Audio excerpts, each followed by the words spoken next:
Hello students, कैसे हैं आप लोग। बच्चों, अभी हम लोगों ने जो पढ़ा था कुछ बेसिक कॉन्सेप्ट ऑफ केमिस्ट्री के अंदर अपन लोग चल रहे थे, जिसमें हम लोगों ने कुछ उसका इंट्रोडक्शन वाला पार्ट देखा। उसके बाद उसके डिफरेंट लॉ थे, उनको डिस्कस किया बच्चों। उसके बाद आगे हम लोग चले थे मोल कॉन्सेप्ट पे। मोल कॉन्सेप्ट असल में होता क्या है और किस तरह से उसका एप्लीकेशन होता है, किस तरह से उसके न्यूमेरिकल्स होते हैं, वो सब हम लोगों ने देख लिया। आज जो बच्चों अपन पढ़ रहे हैं वो क्या है, stoichiometry based concept. Stoichiometry based concept के अकॉर्डिंग हम क्या कहते हैं, क्या कहता है बच्चों ये कॉन्सेप्ट, ये ध्यान से समझो। ये क्या बताता है, quantitative relationship between reactant and product. Reactant और प्रोडक्ट का क्या बता रहा है, ये क्वांटिटेटिव रिलेशनशिप बता रहा है। क्या चीज होती है वो समझेंगे हम in terms of moles, molecule, masses and volume. Stoichiometry based concept क्या होता है बच्चों, स्टोइकियोमेट्री क्या बताती है आपको, ये चीज ये बताती है कि प्रोडक्ट और रिएक्टेंट कितने अमाउंट में है और कितने अमाउंट में रिएक्टेंट है जिसका क्या बना है, प्रोडक्ट बना है। अब अगर अपन बात करें तो हम क्या कहते हैं, कोई भी रिएक्शन होती है, रिएक्शन बच्चों कब होगी, जब क्या होगा, रिएक्टेंट होंगे, रिएक्टेंट आपस में जुड़ेंगे और क्या मिलेगा आपको, प्रोडक्ट मिल जाएगा। ठीक है, जैसे अपन बात कर लेते हैं ए प्लस बी आपस में मिलकर हमको क्या देते हैं, सी देते हैं। इसका मतलब ये कंपाउंड है आपका। ठीक है, ए और बी आपके क्या हो गए बच्चों, रिएक्टेंट हो गए। हम कहते हैं ना क्रियाकारक। कोई रिएक्शन कब होती है, जब रिएक्टेंट आपस में रिएक्ट करते हैं, हाँ कि नहीं, और आपको क्या मिलता है बच्चों, प्रोडक्ट मिलता है। बात समझ में आ गई। कोई भी दो चीजें मिक्स करोगे तभी तो तीसरी चीज मिलेगी। बात समझ रहे हो। जैसे हम लोग कहते हैं कि भाई आपको क्या बनाना है, नमक का पानी बनाना है। ठीक है, तो शिकंजी बनाते हैं घर में, क्या डालोगे आप, पानी लोगे, पानी में नमक मिलाओगे, नमक में नींबू, शक्कर, सब चीजें मिक्स करोगे, तब जाके तो आपको प्रोडक्ट मिलेगा। बात समझ पाए मेरी। तो हम लोग बच्चों क्या बात कर रहे हैं कि जब रिएक्टेंट आपस में रिएक्ट करते हैं तो क्या बनाते हैं, प्रोडक्ट बनाते हैं। अब स्टोइकियोमेट्री हमको क्या समझाती है, अभी तक जो हम लोग लॉस पढ़ के आए, उन लॉ में हम लोगों ने क्या पढ़ा था कि भाई एक मोल और एक मोल। अपन ने क्या कहा था बच्चों, एक चीज गौर करना है यहाँ पे, हम लोगों ने क्या बताया था, यहाँ पे देखिए ये रिएक्शन लिया था हमने, नाइट्रोजन हाइड्रोजन मिलके क्या देते हैं, अमोनिया देते हैं। अब हमने कहा कि 1 मोल और 3 मोल इसके 2 मोल मिलते हैं। बात समझ में आ गई। ये हमें पुराने लॉज ने समझाया, जितने लॉ हम लोग पहले पढ़ के आए थे। ठीक है, जो पढ़ा था अपन ने किसका था, केमिकल कॉम्बिनेशन के लॉज थे। ठीक है, जो लॉज हम पढ़ के आए बच्चों, उसके अकॉर्डिंग, मोल कॉन्सेप्ट के अकॉर्डिंग ये क्या चीजें बताते हैं कि भाई 1 मोल इसका हो गया, 3 मोल इसके हो गए, तो आपको 2 मोल प्रोडक्ट मिल गया। बट इन रियलिटी हम क्या कहते हैं, जितने रिएक्टेंट कंबाइंड होंगे उतना ही प्रोडक्ट आपको मिलेगा। मेरी बात समझ में आई, क्या कहा मैंने। अभी तक जो लॉस पढ़ रहे थे बच्चों, लॉ हमें क्या बताते थे कि अपन बात करते हैं, अगर मोल की टर्म में बात करते हैं, आपका रिएक्टेंट अगर मोल में है तो हम क्या कह रहे थे, एक मॉलिक्यूल है, 3 मॉलिक्यूल इसके हो गए और मिलके 2 मॉलिक्यूल हमको क्या मिल गया बच्चों, अमोनिया मिल गया। बात समझ में आ गई। हमने नंबर के अकॉर्डिंग उसको रख दिया। लेकिन जब हम उसको ये स्टोइकियोमेट्री चेक करते हैं तब हमें पता चलता है कि ये चीज़ तो सही नहीं है। मेरी बात समझ में आई। क्योंकि ये क्या बताता है बच्चों, अपन को ये बताता है क्वांटिटेटिव रिलेशनशिप। क्वांटिटेटिव रिलेशनशिप बताएगा रिएक्टेंट और प्रोडक्ट के बीच में। किस किस चीज़ों में देख लेंगे, मोल कितने हैं, मॉलिक्यूल कितने हैं, मास कितना है, वॉल्यूम कितना है। बात समझ में आ गई। इन चारों की टर्म्स में हम क्या देखते हैं बच्चों, क्वांटिटेटिव रिलेशनशिप देखते हैं इन दोनों के बीच में। अब क्वांटिटेटिव रिलेशनशिप क्या चीज हुई, इसका मतलब क्या हुआ कि जितना आपका रिएक्टेंट होगा उतना ही प्रोडक्ट आपको मिलेगा। मेरी बात समझ में आई, पॉइंट क्लियर हुआ बच्चों। ये चीज देखो, जितना रिएक्टेंट आपने काम में लिया है उतना ही तो प्रोडक्ट मिलेगा। बात समझ रहे हो। ठीक है, रिएक्टेंट जो चीजें आप मिक्स करोगे, ठीक है, उतना ही आपको प्रोडक्ट आपको यहाँ पे मिलेगा। ठीक है, जैसे हम क्या करते हैं बच्चों, घर में जो है वो अपन सॉफ्ट ड्रिंक्स बनाते हैं। ठीक है, आप कहते हो जूस बनाते हो। ठीक है, हम लोग जो रूह अफ़ज़ा और ये चीज़ें पीते हैं बच्चों, तो आप लोगों को पता होगा कि 1 गिलास पानी में अगर आप आधा गिलास उसका लिक्विड का मिक्स कर दोगे, या जो भी आप लेके आए हो बाहर से, बाजार से शरबत वगैरह लेके आते हैं हम, जितना हाफ ग्लास मिक्स करोगे 1 ग्लास में, तो कितना बनेगा, 1.5 ग्लास, 1.5 ग्लास ही बनेगा, उससे ज़्यादा तो होगा नहीं। मेरी बात समझे। अपन ये तो नहीं कहते कि भैया वो अपने आप क्रिएट हो जाएगा या डिस्ट्रॉय हो जाएगा, ऐसा नहीं कि कम हो जाए कि ज़्यादा हो जाए। तो जो पहला लॉ अपन ने पढ़ा था किसका, कंजर्वेशन ऑफ मास का, वो अपन यहाँ पे अप्लाई कर सकते हैं। मेरी बात समझ पा रहे हो। ये क्या बच्चों बता रहा है, ये कॉन्सेप्ट हमको ये बताता है कि आप क्या बता रहे हो, रिलेशनशिप बता रहे हो किसके बीच में, रिएक्टेंट प्रोडक्ट के बीच में, क्वांटिटेटिव रिलेशनशिप। क्वांटिटेटिव रिलेशनशिप का मतलब ये है कि जितना रिएक्टेंट होगा उतना ही प्रोडक्ट आपको मिलेगा। इट मीन्स ये मोल कॉन्सेप्ट ये वाला जो था बच्चों, ये गलत हो गया, समझे। 1 मोल और 3 मोल मिलके 2 मोल दे रहे हैं, जबकि 4 मोल मिलने चाहिए। जितने ये हैं वो कंबाइन होके कितने मिलने चाहिए, वैसे मिलने चाहिए। पर ये कहाँ पे रॉन्ग हुआ है वो अपन अलग टर्मिनोलॉजी में पढ़ते हैं। मेरी बात समझे। अगर हम एक एग्जांपल ले लेते बच्चों, जैसे कैल्शियम कार्बोनेट लिया, उसको हमने कहा कि HCl के साथ रिएक्ट किया, HCl से रिएक्ट करने के बाद कैल्शियम कार्बोनेट क्या होता है, चूना, ठीक है। चूने का अपन ने किससे किया, HCl, हाइड्रोक्लोरिक अम्ल होता है जो हमारे शरीर में भी खाना पचाने के लिए पाया जाता है।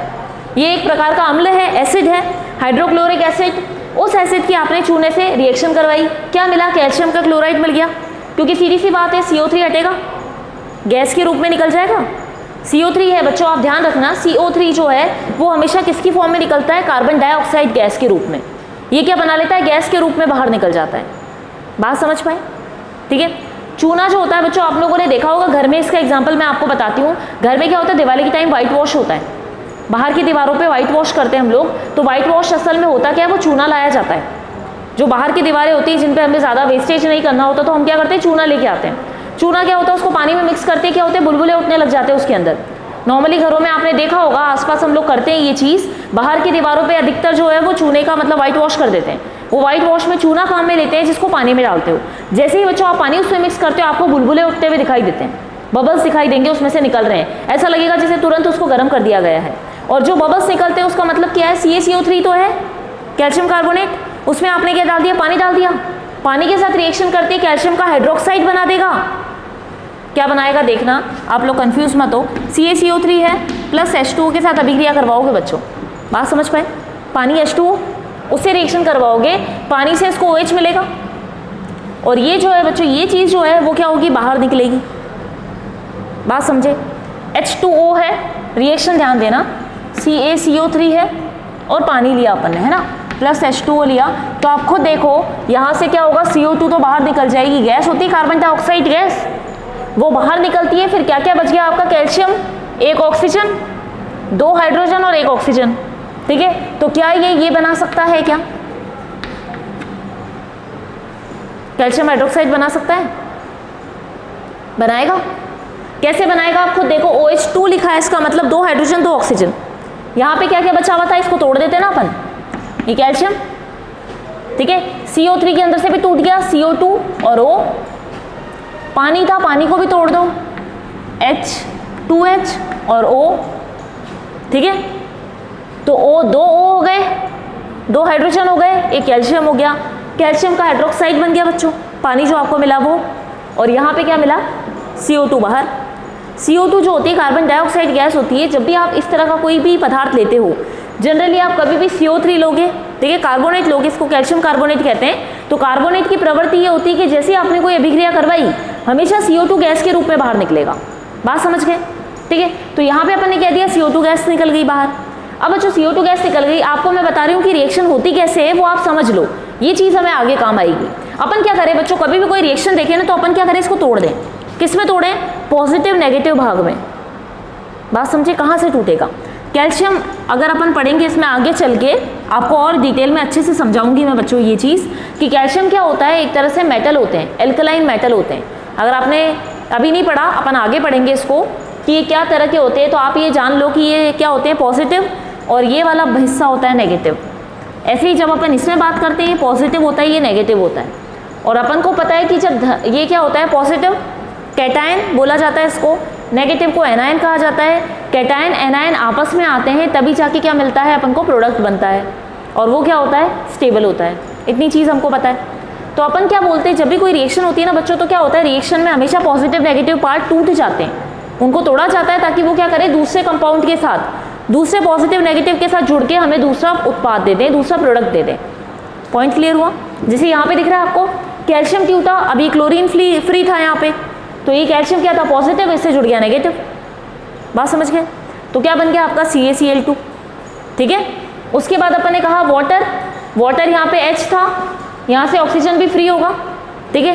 क्या बन जाएगा आपके पास, 2 हाइड्रोजन थे, 1 ऑक्सीजन बचेगा ना, CO3 टूटेगा बच्चों, माइनस में ना, ये CO2 निकल जाएगा और ये ऑक्सीजन फ्री रह जाएगा माइनस। बात समझ में आई, ठीक है। हाइड्रोजन पे क्या है, प्लस चार्ज है, अकेली ऑक्सीजन रह गई जिस पे माइनस का चार्ज है। हाइड्रोजन ऑक्सीजन आपस में मिल जाएंगे, पॉजिटिव नेगेटिव मिलके क्या हो गए, न्यूट्रल हो गए, पानी मिल गया आपको। बात समझ गए।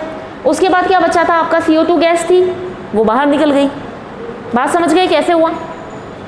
अब हमने कहा कि 1 मोल इसका पूरा, क्योंकि पूरा कंपाउंड है, कंपाउंड पूरा एक साथ है, तो 1 मोल मतलब एक ही कंपाउंड लिया। यहाँ पे आपने 2 ले लिए तो 2 मोल हो गए। फिर अपन को क्या मिला, 1 मोल CaCl2, 1 मोल H2O, 1 मोल CO2। अब बच्चों अगर इस रिएक्शन की बात की जाए तो अपनी स्टोइकियोमेट्री क्या कहती थी कि बैलेंस होनी चाहिए। इक्वेशन या कोई भी रिएक्शन आपकी है वो कैसी होनी चाहिए बच्चों, बैलेंस होनी चाहिए। बैलेंस का मतलब जितना यहाँ पे आपने लिया उतना ही प्रोडक्ट आपको मिलेगा, यही कहा था अपन ने शुरू में। तो इसको अपन क्या कहेंगे शुद्ध भाषा में कि आपकी रिएक्शन बैलेंस हो। बैलेंस रहेगी तभी आप कहोगे रिएक्शन सही है। जैसे मैंने आपको बताया कि आपने क्या किया, 1 गिलास शरबत में 1 गिलास शरबत लिया आपने, 1 गिलास पानी लिया, दोनों को मिक्स किया तो आपको पता था 2 गिलास मिलेगा, आपको कम ज़्यादा नहीं होगा, 2 गिलास मिलेगा। मतलब आपकी रिएक्शन क्या हुई, बैलेंस हो गई। 1 गिलास पानी 1 गिलास शरबत मिलके 2 गिलास आपको शरबत मिल गए। अपन ने शरबत को क्या किया और पानी डाल के उसको पतला कर दिया ताकि पीने लायक बन जाए। बात समझ गए मेरी। तो आपकी क्वांटिटी फिक्स हो गई, रिएक्शन बैलेंस हो गई। भाई 1 + 1 गिलास लिया तो 2 गिलास ही आपको मिले, तो इसको कहते हैं रिएक्शन को बैलेंस करना। बात समझे। अब अगर अपन इस रिएक्शन की बात करें तो ये रिएक्शन कुछ हद तक बैलेंस हो जाती है। अगर एक एग्जांपल हम उठा रहे हैं तो अभी तक हम जो पुराने अपने नियम पढ़ते आए उसके हिसाब से तो ये रिएक्शन बैलेंस हो रही है। भाई 1 मोल ये हो गया, 2 मोल ये हो गया, मिलके क्या हो गए 3 मोल हो गए टोटल, और 3 ही आपको यहाँ पे मिल रहे हैं। इस वाले केस में तो ठीक है, लग गया हमारा नियम काम में आ गया, भाई लग गया, चलो लॉ हमारा लग चुका है इसके ऊपर। फिर यहाँ पे हमने देखा कि 100 कैसे आया। आपको पता है जब आप मॉलिक्यूलर वेट निकालते हो बच्चों तो क्या करते हो, हर एक का अलग अलग को प्लस कर देते हो। मैंने आपको बताया था कैल्शियम का वेट या भार हम बात करें तो 40 होता है, कार्बन का 12, ऑक्सीजन का 16 और 3 है तो 3 से मल्टीप्लाई कर देंगे, इसका टोटल निकालोगे 100 ग्राम आ जाएगा। ठीक है। अब आते हैं अपन HCl पे। HCl की बात करते हैं बच्चों तो 2 हाइड्रोजन है, हाइड्रोजन का कितना होता है 1, और अपन ने केस का क्लोरीन का पढ़ा था 35.5, इतना वेट होता है। इन दोनों को प्लस करके 2 से मल्टीप्लाई कर देंगे, कितना आ गया 73। अब यहाँ पे भी वही चीज़ होगी CaCl2। जब आई बच्चों बात यहाँ पे तो यहाँ पे 40 + 2 × 35.5 प्लस कर दिया, प्लस करके यहाँ पे क्या हो गई 111 ग्राम। बात समझ गए। H2O का निकाला आपने 2 + 1 16, ठीक है। तो यहाँ पे आपका कितना आ गया 18 ग्राम। अब एक CO2 ले लिया, CO2 का भी वेट निकालोगे 12 + 2 × 16, टोटल कितना आ गया 44 हो गया। ये हमने लिखा क्योंकि गैस थी बच्चों, गैस को अपन क्या लिखते हैं, या तो 44 ग्राम लिखते हैं, या अगर आप इसके 1 मोल का निकालते हो क्योंकि 1 ही मोल है, 1 मोल का वेट अगर आप निकालो तो अपन क्या कहते हैं 22.4 लीटर होगा। हम स्टैंडर्ड टेम्परेचर प्रेशर कंडीशन पे हम लोग पढ़ के आए थे गैसेस वॉल्यूम के अंदर कि अगर 1 मोल गैस होता है तो उसके अंदर क्या होगा, इसका इतना वॉल्यूम होगा, इतना लीटर वॉल्यूम माना जाएगा। बात समझ गए। अगर अपन इसमें निकाल लेते हैं ग्राम में, मतलब वेट निकाल रहे हो तो वेट आपने ऐसे निकाल लिया, और गैस के लिए वॉल्यूम निकाल रहे हो तो गैस के लिए वॉल्यूम आप इसको 22.4 ही बोलोगे। 1 मोल के लिए इतना, दूसरे 2 होंगे तो डबल हो जाएगा, 3 होंगे तो ट्रिपल हो जाएगा। मेरी बात क्लियर है बच्चों, समझ में आ गई ये चीज़। अब आप इसको प्लस करके बताओ कितना आता है, ऐड करो 111 + 18 + 44, देख लो यहीं पे 111 प्लस कितना है 18, सॉरी, और कितना है 44, कितना हो जाएगा 9 4 13 का 3 1 1 2 3 3 और 4 7 और 1 173। तो अगर बच्चों हम बात करते हैं इस रिएक्शन की, तो ये रिएक्शन हमारे स्टोइकियोमेट्री कॉन्सेप्ट के अकॉर्डिंग अपन कहेंगे करेक्ट रिएक्शन है। क्यों है, क्योंकि ये क्या कर रही है बच्चों, ये बैलेंस रिएक्शन है। मेरी बात समझ गए, बैलेंस रिएक्शन का मतलब समझे। और मोल के अकॉर्डिंग भी अगर हम देखें तो ये रिएक्शन क्या हो गई बच्चों, बैलेंस हो गई। पॉइंट क्लियर है। अभी तक जो हम मोल कॉन्सेप्ट पढ़ के आए थे, मोल कॉन्सेप्ट सीधा सीधा बोलता था कि भाई जितने मोल ले रहे हो उसको लिख दो, रिएक्टेंट के मोल और प्रोडक्ट के मोल अपन ने लिख के बता दिए कि भैया वो सिंपल रेशो में होते हैं, सिंपल होते हैं, ठीक है। लेकिन अगर जब हम बात करते हैं कि रिएक्शन के लिए, तो रिएक्शन को क्या होना चाहिए, मोल के अकॉर्डिंग वो सही नहीं हो सकती। रिएक्शन को सही होने के लिए बैलेंस होना जरूरी होता है बच्चों। यहाँ पे जो आपने लिखा ना स्टोइकियोमेट्री बेस्ड कॉन्सेप्ट, ये क्या बताता है आपको, क्वांटिटेटिव रिलेशनशिप बताता है किसके बीच में, रिएक्टेंट और प्रोडक्ट के बीच में। इसका मतलब आप ये कह सकते हो अकॉर्डिंग टू स्टोइकियोमेट्री रिएक्शन, आप कह सकते हो a true reaction should be balanced. Note कर लो इसको, स्टोइकियोमेट्री जहाँ लिखा ना उसी के नीचे एरो बना के लिख दो, according to this a correct reaction should be balanced. According to stoichiometry a correct reaction should be balanced. कि स्टोइकियोमेट्री के अकॉर्डिंग अगर हम रिएक्शन की बात करते हैं तो वही रिएक्शन करेक्ट होगी जिसका क्या होता है बच्चों, बैलेंस्ड होती है। बात समझ गए।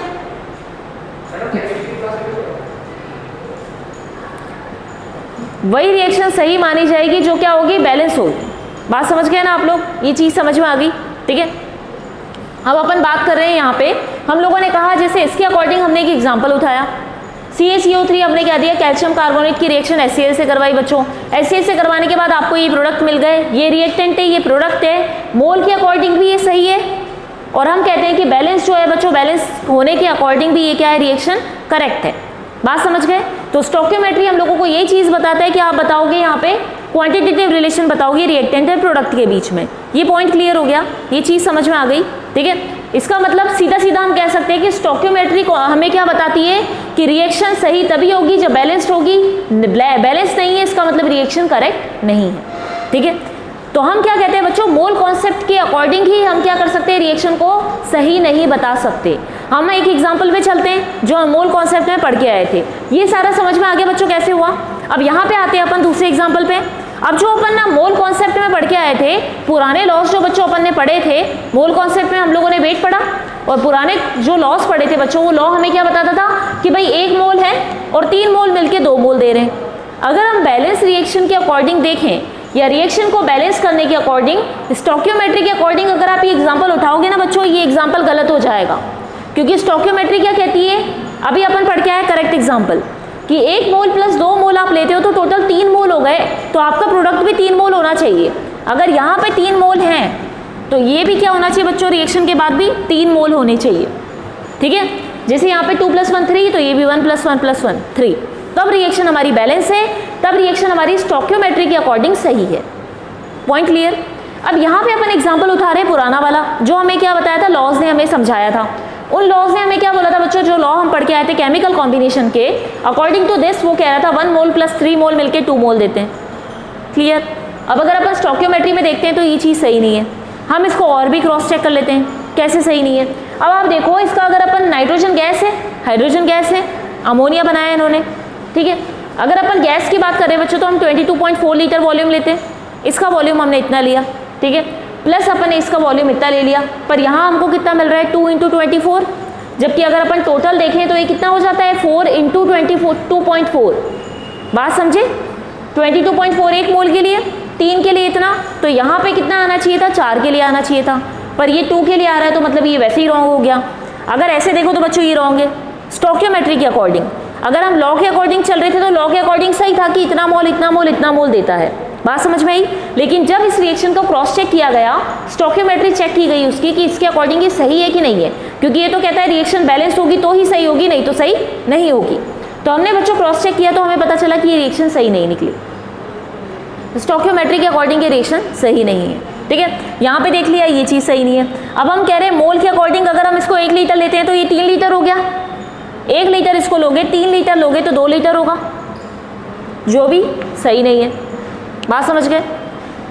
1000 लीटर अगर अपन ले लेते हैं 1000 ml मिलीलीटर, 1 लीटर में 1000 ml मिलीलीटर होते हैं, उसमें अपन ने ले लिया ये 3 मिलीलीटर है, लेकिन अपन को तो यहाँ पे 2000 मिल रहा है। 1000 + 3000 मिलके 4 होना चाहिए बच्चों प्लस होके, पर ये 2 हो रहा है, तो ये वैसे गलत हो गया। 1 ml में ले लेते हैं हम, 1 ml + 3 ml लेके देखो तो 2 ml आ रहा है, जो कि गलत है। लेकिन according to law of conservation of mass, जिससे क्या बताया था हमें, मास को ना आप क्रिएट कर सकते हो ना ही डिस्ट्रॉय कर सकते हो, अगर वो लॉ हम अप्लाई करते हैं बच्चों तो उस लॉ के अकॉर्डिंग ये रिएक्शन सही बैठता है।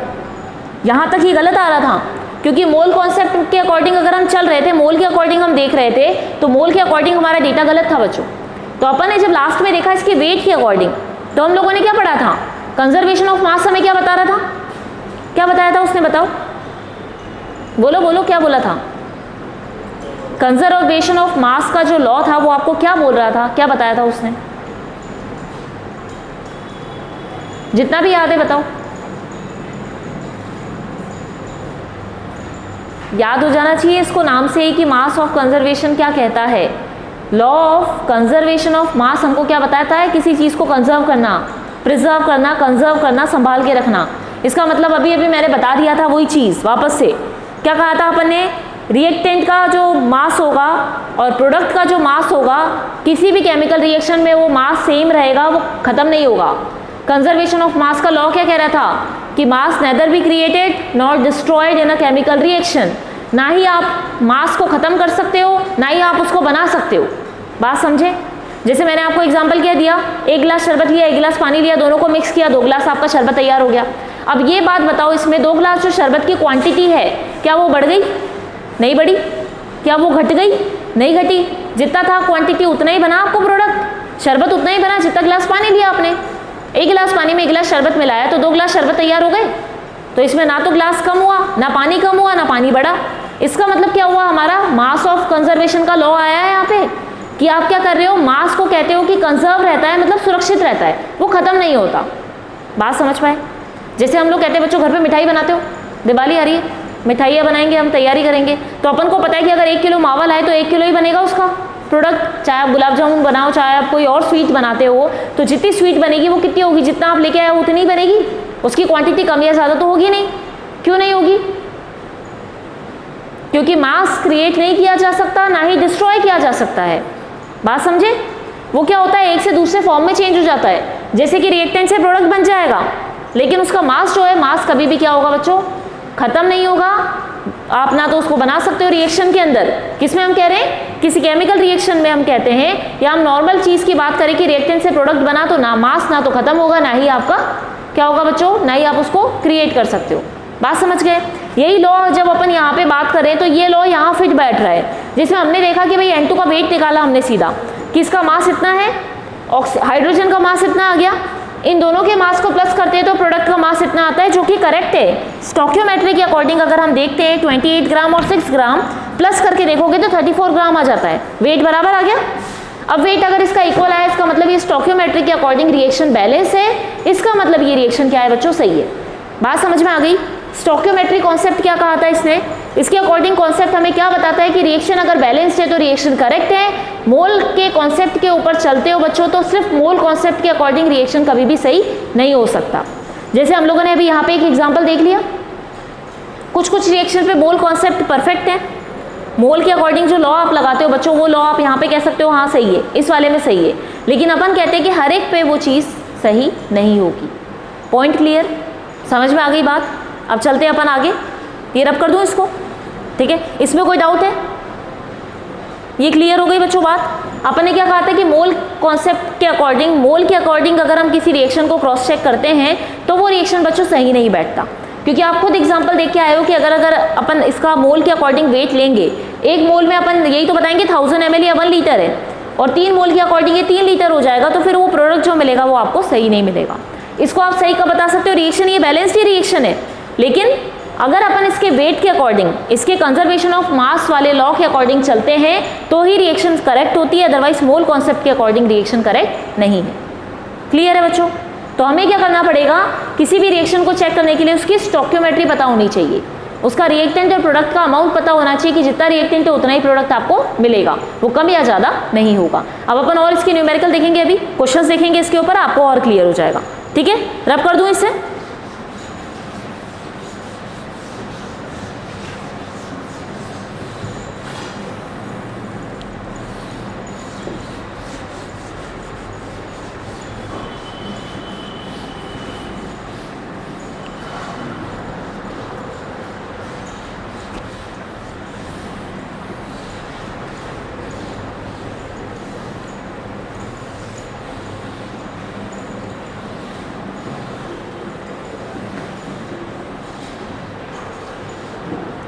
एक नोट कर लो इसमें रिएक्शन, अभी टाइम है ना 2:45 है, अभी तो 34 मिनट है। अपन न्यूमेरिकल भी देख लेंगे इसमें, उसके बाद अपन ये आज ख़त्म करके नेक्स्ट वाला अभी और बचेगा आपका, थोड़ा सा पार्ट इसका और बच रहा है, थोड़े बहुत इसकी डेफिनेशंस देख लेंगे 1-2 लेक्चर में और फिर आपका ख़त्म है ये, फिर अपन न्यूमेरिकल्स उठाएंगे वापस इसके, है ना। अभी तक जो बड़ा बच्चों कोई कन्फ्यूजन तो नहीं है ना उसमें, समझ में आ रही है ना सारी चीज़ें? जहाँ डाउट या कन्फ्यूजन लगे वो आके पूछ लो कभी भी मुझसे, है ना। अपन आ रहे हैं अब कंबशन रिएक्शन पे। चलो यहाँ पे बात करें अपन इसकी, ठीक है। कंबशन रिएक्शन क्या होती है? अभी तक आपने स्टोक्योमेट्री का बैलेंस देखा बच्चों, अब अपन बात कर रहे हैं यहाँ पे कंबशन रिएक्शन की, ठीक है। अब कंबशन रिएक्शन का मतलब क्या होता है? कंबशन वर्ड का मतलब क्या हुआ? जलना। अपन जब कंबशन की बात करते हैं बच्चों, कंबशन का मतलब क्या होता है? जलना। किसी भी चीज़ को आप क्या करते हो, जब ऑक्सीजन की प्रेजेंस में जलाते हो तो वो क्या करेगी, चीज़ कंप्लीटली बर्न होगी, पूरी तरह से जल जाएगी। एक चीज़ समझना, पहले ये अपन समझे कि कंबशन है क्या, और उसमें जो इन्वॉल्व होती है रिएक्शन उसको अपन कंबशन रिएक्शन कहते हैं। ठीक है, मैंने यहाँ पे क्या लिखा बच्चों, इन्वॉल्व बर्निंग ऑफ सब्सटेंस। किसी भी पदार्थ को, किसी भी मैटर को जब आप जलाते हो बच्चों तो वो रिएक्शन कंबशन रिएक्शन कहलाती है। बात समझ में आ गई? अब अपन को दो चीज़ समझ लेनी चाहिए। एक तो क्या होता है, अपन किसी चीज़ को हवा में जलाते हैं, अपन क्या करते हैं, कोई लकड़ी जलाते हैं। कोई भी चीज़ जब आप बर्न करते हो या जलाते हो बच्चों तो वो कहाँ जलती है, ऑक्सीजन की प्रेजेंस में जलती है। ऑक्सीजन की प्रेजेंस का मतलब हम क्या करते हैं, ओपन एयर में जलाते हैं, या घर में भी हम चलाते हैं तो हमें पता है कि हमारे चारों तरफ एयर प्रेजेंट है, एयर के अंदर ऑक्सीजन है। और कभी भी जब बर्निंग होती है तो बर्निंग में क्या होता है बच्चों, हमेशा ऑक्सीजन काम आती है। ये हमें समझना है ताकि उससे हमें पता चले कि रिएक्शन कैसे हुई, रिएक्शन कैसे जनरेट हुई। बात समझ गए? और एक चीज़ देखना, अगर किसी भी जगह पे ऑक्सीजन नहीं है तो वो चीज़ बर्न नहीं होगी। उसका एग्जांपल हम लोग समझ लेते हैं किससे, जैसे कि आप लोगों को पता है कि फॉसिल होते हैं, फॉसिल फ्यूल, फॉसिल्स कहते हैं हम लोग। फॉसिल्स असल में होता क्या है, क्या होता है बच्चों, अर्थ क्रस्ट होती है। अर्थ क्रस्ट में अपन कह रहे हैं कि बहुत टाइम से इंसान रह रहा है, तो कई बार क्या होता है जब अर्थ क्रस्ट में अपन कहते हैं कोई तूफान हो गया, वॉल्केनो आ गया, अर्थक्वेक आया, तो क्या होता है ऊपर नीचे हो जाती है प्लेटें। उस टाइम कई चीज़ें कई लोग मर जाते हैं, कई जीव मर जाते हैं। यहाँ हम कहते हैं कि सी वाटर के अंदर भी, सी में कई फिश है। ठीक है, इंसान ले लो, ह्यूमन ले लें अपन, एनिमल्स ले लें, या फिर अपन बात करते हैं कि बहुत सारे जो हैं फिश वगैरह या फिर सी एनिमल्स जो हैं वो कई बार क्या होता है, इस तरह के वॉल्केनो, इस तरह के अर्थक्वेक आते हैं तो क्या होते हैं, इनकी पूरी बॉडी ज़मीन में नीचे चली जाती है। अपन कह सकते हैं अर्थ के अंदर वो क्या हो जाती है, नीचे ही नीचे चली जाती है, दबती चली जाती है। अब नीचे जब अर्थ के अंदर चली गई तो हमें पता है अर्थ के अंदर ऑक्सीजन प्रेजेंट नहीं है। ऑक्सीजन कहाँ है, जहाँ एटमॉस्फेयर है। एटमॉस्फेयर ऊपर रहेगा अर्थ के ऊपर, अर्थ के अंदर नहीं है।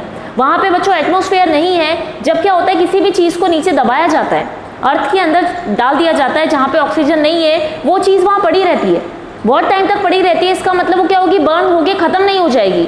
एक आप चीज़ देखो, आप क्या करो, कोई भी चीज़ को, ऑर्गेनिक सब्सटेंस ले लेते हैं अपन क्या कहते हैं कि कोई भी अपन ने फल ले लिया, सब्जी ले ली, उसको अगर आप ज़मीन में आप गाड़ के रख दोगे तो क्या होगा, कुछ टाइम बाद वो कन्वर्ट किस में हो जाएगी, न्यूट्रिएंट्स में कन्वर्ट हो जाएगी। ठीक है, उसका डिकम्पोजिशन होगा लेकिन तुरंत नहीं होगा, उसको टाइम लगेगा डिकम्पोजिशन टूटने में। एक अपन कहते हैं कि क्या चीज़ को आप जला रहे हो, आपने क्या किया, कोई भी फ्रूट ले लिया, वेजिटेबल कोई भी चीज़ ले लो, कपड़ा क्लोथ ले लिया, अपन कहते हैं कागज़ ले लिया हम लोगों ने, आप क्या करोगे बच्चों, उसको अगर जला दोगे तो तुरंत खत्म हुआ, फटाफट खत्म हुआ, 5 मिनट में खत्म हो गया। क्या हो गया, उसके प्रोडक्ट में बदल गया, राख बन गई आपके पास। लकड़ी जलाई आपने, लकड़ी राख बन गई। ठीक है, लकड़ी का एग्जाम्पल लेते हैं, वुड का एग्जाम्पल लेते हैं। अगर आपने उसको अभी जला दिया, जलाने के बाद क्या होगा, वो फटाफट खत्म हो गई, आपको क्या मिल गई, ऐश मिल गई, पड़ी हुई है वहाँ पे, 5 मिनट 10 मिनट का काम। लेकिन अगर अपन उसको ज़मीन में गाड़ दें तो ज़मीन में गाड़ने के बाद, अर्थ के अंदर डालने के बाद क्या होगा, जलेगी नहीं, वो पड़ी रहेगी, क्योंकि ऑक्सीजन नहीं है। जब तक ऑक्सीजन नहीं होगी कोई चीज़ बर्न नहीं होती, तो कंबशन नहीं होता ऑक्सीजन की एब्सेंस में, ऑक्सीजन की प्रेजेंस में ही कंबशन होता है। अब वो वुड का क्या होगा, वुड पड़ी रहेगी अर्थ क्रस्ट के अंदर, बहुत टाइम तक पड़ी रहेगी, लंबे समय तक पड़ी रहेगी। अपन कह रहे हैं अर्थ क्रस्ट, वो अर्थक्वेक आता है, अर्थक्वेक आने पर भी तो पेड़ पौधे जब दब जाते हैं ज़मीन में, सब कुछ हिल जाता है, जो बैलेंस है, अपनी जो अर्थ है बैलेंस होती है, और इम्बैलेंस होकर क्या होता है, सारी चीज़ें अंदर चली जाती हैं। अब सब चीज़ें अंदर चली गई, अर्थ के अंदर दब गई है, नीचे चली जा चुकी है, वहाँ पे ऑक्सीजन तो है नहीं जो ख़त्म हो जाए। वो क्या होती है बच्चों, उस पर क्या काम करता है, आप टेम्परेचर और प्रेशर, नीचे का टेम्परेचर ज़्यादा होता है। बात समझ में आई? ये आप सब एनवायरनमेंट केमिस्ट्री में पढ़ के आए होंगे कि नीचे वाला जो होता है एनवायरनमेंट वाले सब्जेक्ट में, कि नीचे का टेम्परेचर ज़्यादा होता है, तो ज़्यादा होने की वजह से क्या होगा, ज़्यादा टेम्परेचर, प्रेशर कंडीशन में क्या होगा, उनके अंदर चेंजेस आएंगे। चेंजेस आने की वजह से वो क्या होती हैं, धीरे धीरे कोल में कन्वर्ट हो जाते हैं। चाहे अपन ह्यूमन बॉडी बोल दें, चाहे अपन क्या कहें कि अपन ह्यूमन बॉडी की बात कर लेते हैं, या वुड की बात कर लेते हैं, या एनिमल्स की बात कर लेते हैं। कैसे कोल में कन्वर्ट होती हैं, क्योंकि उनके अंदर कार्बन हाइड्रोजन एलिमेंट प्रेजेंट है। अगर कार्बन हाइड्रोजन एलिमेंट हमारी बॉडी में है, हमें पता है कार्बन प्रेजेंट है, ये चीज़ आपको पता है क्योंकि आप कार्बोहाइड्रेट लेते हो, उसमें ग्लूकोज होता है, ग्लूकोज के अंदर कार्बन कितना है, C6H12O6 अपन बताते हैं फॉर्मूला ग्लूकोज का। स्टार्च हम लोग खाते हैं, हमारी बॉडी के अंदर होते हैं बच्चों, ये न्यूट्रिएंट्स होते हैं जिनमें कार्बन जो है, कार्बन हर जगह प्रेजेंट है। कार्बन अपन बाहर की भी अपन बात करें, वुड में कार्बन होता है, प्लास्टिक में कार्बन होता है, इवन हमारी बॉडी में भी कार्बन कंटेंट है। जब क्या होती है, ये चीज़ें अंदर चली जाती है तो कार्बन और हाइड्रोजन भी हमारी बॉडी में होता है। बच्चों पानी पीते हो, हमारी बॉडी में 70% वाटर है, इसका मतलब हमारी बॉडी में हाइड्रोजन का कंटेंट भी ज़्यादा है। हाइड्रोजन है, कार्बन हमारी बॉडी में है, तो क्या रहेगा, वो वहीं पे रहेगा जब तक आप उसको जलाओगे नहीं। क्या होता है बच्चों, किसी भी चीज़ में कार्बन हाइड्रोजन मेन एलिमेंट है, अगर ये ऑक्सीजन से मिल जाते हैं तो आपको क्या मिलता है, कार्बन ऑक्सीजन से जुड़ेगा तो आपको पता है कार्बन और ऑक्सीजन मिलके क्या बना देते हैं, CO2। बात समझे? हमने कहा कार्बन हाइड्रोजन ही तो है सब चीज़ों में, कोई भी चीज़ को बर्न करोगे अगर ऑक्सीजन के साथ जलाते हो तो CO2 मिलेगा, ठीक है। और हाइड्रोजन जो है वो किस में कन्वर्ट हो जाएगा, वाटर में कन्वर्ट हो जाएगा। यही होती है कंबशन रिएक्शन। कंबशन रिएक्शन का मतलब क्या होता है बच्चों, यहाँ पे हम बात करते हैं कि कार्बन हाइड्रोजन जो एलिमेंट जो सभी चीज़ों में प्रेजेंट हैं, ये जो होते हैं ये दो चीज़ों की फॉर्म में बाहर निकलते हैं, CO2 और H2। और जो हमारे पास बचा हुआ रह जाता है वो ऐश होती है। ऐश में क्या होते हैं, आपके इनऑर्गेनिक सब्सटेंस होते हैं। इनऑर्गेनिक मतलब सल्फर होगा, फॉस्फोरस होगा, पोटेशियम होगा, नाइट्रोजन होगा, ये सारा आपका ऐश में चला जाता है। क्योंकि जो जा सकने वाला था, उड़ने वाला सब्सटेंस था, वो तो CO2 गैस हो गई और H2O बचा हुआ था, हाइड्रोजन था। हाइड्रोजन वाटर वेपर की फॉर्म में बाहर निकल गया। अब क्या बचा लेते कि आपके पास जो दूसरे एलिमेंट हो गए, फॉस्फोरस, सल्फर, पोटेशियम, नाइट्रोजन, और अपन बात कर लेते हैं सोडियम, कैल्शियम, जो भी बॉडी के अंदर अदर एलिमेंट थे वो सारे ऐश की फॉर्म में नीचे आ जाते हैं। मेरी बात समझ पाए? ठीक है। तो आपको पता चला कि बॉडी का मतलब डिकम्पोजिशन या टूटना कैसे हुआ। कोई भी ह्यूमन बॉडी को बर्न करते हो, जलाते हैं हम लोग, हिंदू अपन कहते हैं, हिंदू जो होता है यहाँ पे अपन लोग बात करते हैं, हिंदुओं में क्या किया जाता है, बॉडी को बर्न किया जाता है। बर्न करने के बाद CO2, कार्बन और हाइड्रोजन तो उड़ गए, हाइड्रोजन वाटर वेपर की फॉर्म में, कार्बन CO2 की फॉर्म में। क्या बच गया आपके पास, ऐश बच जाती है आखिर में। अपन कहते हैं अस्थियाँ बच गई, मतलब वहाँ पे क्या होता है, कैल्शियम बॉडी के अंदर, बोन के अंदर कैल्शियम का पाउडर फॉर्म में आ जाता है नीचे। उसके अलावा जो भी आपकी बॉडी में सब एलिमेंट होंगे वो ऐश में चले गए, बाकी दो चीज़ें उड़ गई। बात समझे? अब ये चीज़ हमने कहा कि ऑक्सीजन से रिएक्शन करके क्या बना देते हैं, CO2 और H2O बना देते हैं। बात समझ पाए? ऑक्सीजन नहीं होती तो क्या होता है, वो नीचे नीचे चले जाते हैं, ठीक है, दबते चले जाते हैं। और कुछ टाइम बाद क्या होता है, वो क्या होते हैं, ऐसी चीज़ में कन्वर्ट हो जाते हैं जिसमें कार्बन का कंटेंट सबसे ज़्यादा हो। जब कार्बन और हाइड्रोजन उड़ ही नहीं पाए बाहर तो क्या करेंगे, हाइड्रोकार्बन की फॉर्म में जमा हो जाएंगे। पेट्रोलियम पता है कैसे बनता है? अपन कहते हैं ना पेट्रोलियम क्रूड ऑयल आपको मिला, वो कैसे मिला, वो भी इन्हीं चीज़ों की वजह से हुआ। जब बहुत सालों तक, बहुत लंबे टाइम तक हाई टेम्परेचर प्रेशर कंडीशन पे क्या हुआ, ये सारी चीज़ें है ना, अपन ने क्या कहा, हाई टेम्परेचर प्रेशर कंडीशन आई ज़मीन के अंदर, कोई भी गैस नहीं जा रही, कोई भी हवा ही नहीं जा रही अंदर, तो क्या होगा, ज़्यादा से ज़्यादा तापमान क्या होगा, प्रेशर ज़्यादा होगा, टेम्परेचर भी ज़्यादा होगा। उस कंडीशन में क्या होता चला गया, ये चीज़ें कार्बन इकट्ठा होता गया। उन सब चीज़ों में क्या है, कार्बन है। चाहे अपन लकड़ी में ले लें, चाहे अपन ह्यूमन में ले लें, कार्बन है। कार्बन इकट्ठा होता गया और कार्बन लास्ट में जाके कोल में कन्वर्ट हो गई। वो चीज़ वो कोयले में बदल गई। कोयला या कोल ऐसी चीज़ जिसके अंदर हाई कंसंट्रेशन ऑफ हाइड्रोकार्बन। या अपन बात करते हैं पेट्रोल में क्या होता है, हाइड्रोकार्बन ही होते हैं बच्चों पेट्रोलियम में। पेट्रोल, डीजल, केरोसिन आपको पता है अर्थ क्रस्ट में मिलता है। कहाँ बना भाई, कैसे बना, तो बहुत करोड़ों साल लग गए उसको कि ये human body, animal body, tree और ये जो अपन जितने भी बात करेंगे सारी भी वेजिटेटिव थी चीज़ें, वो सारी की सारी अर्थ क्रस्ट में दबी। और दबने के बाद उनमें क्या हो गई, कंसंट्रेशन कार्बन की ज़्यादा इकट्ठी हो गई, इकट्ठी होती चली गई।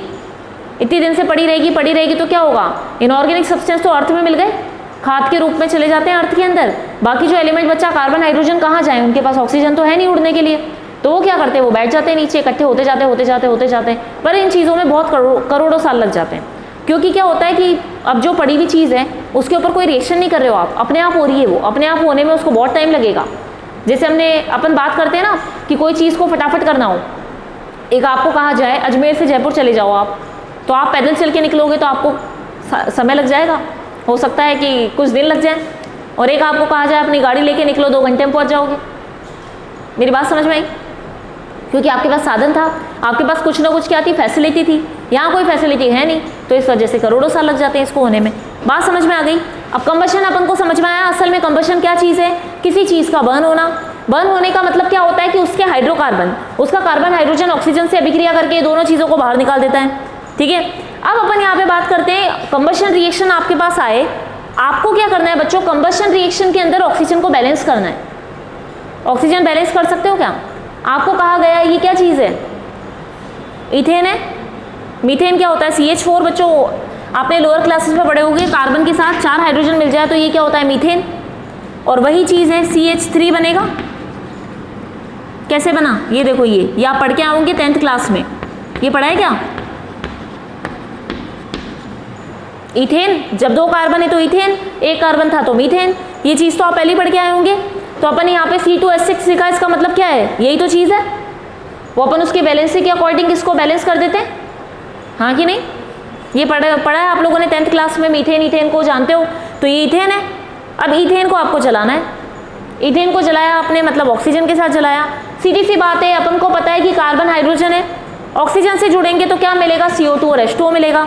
अब कितना मिलेगा, कितना मिलेगा वो किस पे डिपेंड करता है, वो डिपेंड करता है आपका रिएक्टेंट कितना है, मतलब ये चीज़ कितनी है आपकी। बात समझ पाए? हमने बच्चों स्टोइकियोमेट्री का कॉन्सेप्ट क्यों पढ़ा, क्योंकि हमने कहा कोई रिएक्शन फुलफिल कब होगी, जब वो बैलेंस्ड होगी। कोई रिएक्शन करेक्ट कब होती है, जब वो बैलेंस होती है। बात समझ गए थे आप? बैलेंस रिएक्शन होगी तो ही करेक्ट है, नहीं तो करेक्ट नहीं है। ठीक है, अब वही स्टोइकियोमेट्री यहाँ काम आ रही है। मतलब हर रिएक्शन क्या होती है, कोई भी करेक्ट रिएक्शन बैलेंस ही होती है, वो अनबैलेंस रिएक्शन कभी भी नहीं होती। ये हमको पता था, जितना रिएक्टेंट लिया उतना ही प्रोडक्ट मिलेगा, ये कॉन्सेप्ट हम समझ चुके। अब वही कॉन्सेप्ट यहाँ काम आ रहा है। यहाँ कैसे काम आ रहा है वो देखो, आपके पास दे दिया, आपको इथेन दे दिया, आपको ऑक्सीजन दे दी।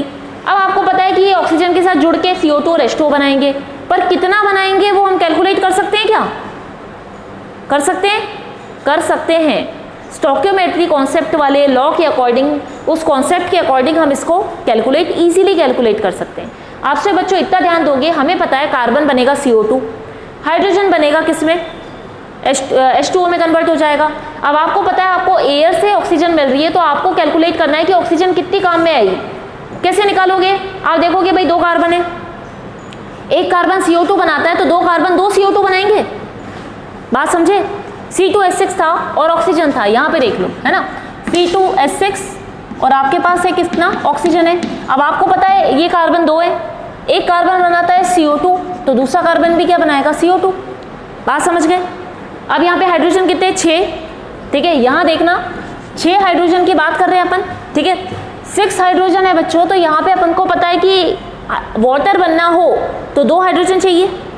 ठीक है, 6 हाइड्रोजन है, इसका मतलब इसको हम ऐसे लिख सकते हैं 3 हाइड्रोजन इस तरीके से, C6 है मतलब इसको 3H2 की फॉर्म में लिख सकते हैं। सिंगल है तो 6 हाइड्रोजन, डबल है तो 3 हाइड्रोजन, 3H2, तो पानी कितना बन जाएगा, 3H2O। पानी के लिए तो H2O चाहिए। ठीक है, एक वाटर के मॉलिक्यूल में 2 हाइड्रोजन है, तो फिर 6 हाइड्रोजन से कितने वाटर मॉलिक्यूल बन जाएंगे, 3 बन जाएंगे। देख के पता चल रहा है? बात समझ गए? तो यहाँ पे मैंने यही चीज़ लिखी, balance carbon atom. Carbon atom को बैलेंस करने के लिए क्या करोगे, C2H6 की रिएक्शन O2 से करवाओगे। आपको पता है एक कार्बन बनाता है CO2, तो 2 कार्बन कितनी CO2 बनाएंगे, 2। बात समझ गए? उसके बाद हमने कहा कि अब हाइड्रोजन एटम को बैलेंस करते हैं, तो क्या लिखा अपन ने, C2H6 की ऑक्सीजन से रिएक्शन करवाई। ऑक्सीजन से रिएक्शन करवाने के बाद आपको पता है भाई 2 CO2 तो मिल गया था हमको। अब अपन देख लेते हैं 6 हाइड्रोजन है, इसका मतलब कितने वाटर मॉलिक्यूल मिलेंगे, 3H2O मिल जाएगा। बात समझ गए इतनी? ठीक है, अब आपको पता चल गया भाई 2 CO2 तो बन रहा है और 3 हाइड्रोजन बन रहा है। अब इन दोनों के बेसिस पे आप ऑक्सीजन काउंट कर सकते हो, ऑक्सीजन काउंट कर सकते हैं हम। ठीक है, अब ऑक्सीजन हम काउंट कर लेते हैं। देखो बच्चों, यहाँ पे अपन ने क्या कहा था, इन दोनों ने मिलके कितना दे दिया, 2 CO2 दे दिया और 3H2O मिल गया। ठीक है, अब आप देखो O2 और 2 है तो कितने हो गए, यहाँ पे 2O2 हो गए। अगर आप इसको तोड़ोगे आगे बच्चों, 2 लिखने का मतलब क्या होता है, वो नंबर ये क्या बताता है कि इतने ही तो कार्बन होंगे और इतने ही ऑक्सीजन होंगे। हम कॉमन ले लेते हैं ना।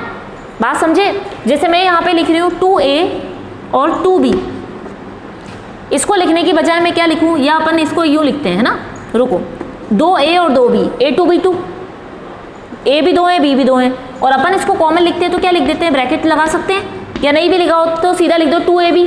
इसका मतलब A भी 2 है, B भी 2 है, कॉमन मान लिया। तो सेम यही चीज़ कॉमन यहाँ पे मानी अपन ने, 2 CO2 का मतलब 2 कार्बन है और यहाँ पे 2 हाइड्रोजन है, सॉरी 2 ऑक्सीजन है, 2 ऑक्सीजन के मॉलिक्यूल, नाम याद रखना, ऑक्सीजन के मॉलिक्यूल। लेकिन सिंगल ऑक्सीजन आइटम की बात की जाए तो अपन क्या बात कर लेते हैं, अगर मैं कहती हूँ 2O2 है, इसका मतलब 4 ऑक्सीजन होंगे, 2 O2 मॉलिक्यूल हैं तो 4O एटम होंगे। बात समझ गए? अब CO इसमें देख ले, वाटर में, ठीक है, यहाँ पे अपन देख लेते हैं कि भैया यहाँ पे 2 हाइड्रोजन है, तो मतलब ये 2 हाइड्रोजन वाले H2 तो 3 है, ऑक्सीजन कितने हैं, वो भी 3 होंगे, तो मतलब यहाँ पे कितना निकल के आया, 3 ऑक्सीजन एटम है, यहाँ पे 4 ऑक्सीजन एटम है।